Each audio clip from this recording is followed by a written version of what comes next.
Yeah, I mean, no matter where you go, the first question you always ask is like, where to go? Where should I go eat? I mean, so I think in every city, every town across America, that's like the number one question you get when you arrive. So I think that's really, really cool. How do you all make sure that our locally owned restaurants, bars, breweries, distilleries, wineries, you name it, how do they sort of get to the top of the list? Nothing against Yeah. Chili's, nothing against Applebee's, but we want Yeah. to support Mission Pizza.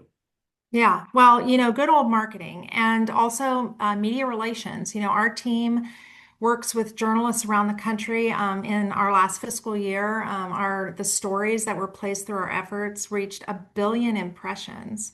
And so, that's free advertising for all of the local restaurants and wineries and breweries and attractions and retailers who were included in those stories. Those stories are not about Visit Winston-Salem.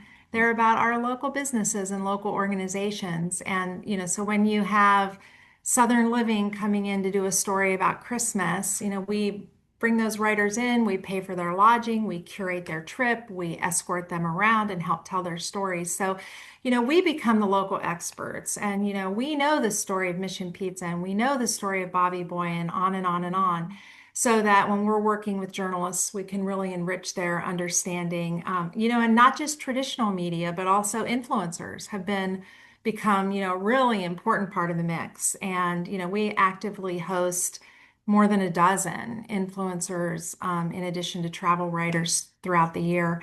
I'll give you a great example. We just applied for a Good Housekeeping Tourism Seal of Approval and hosted, their editor a couple of weekends ago, and she just loved Winston-Salem. And so, That's cool. we're really hopeful that we'll get to have that stamp of approval from Good Housekeeping for Winston-Salem tourism soon.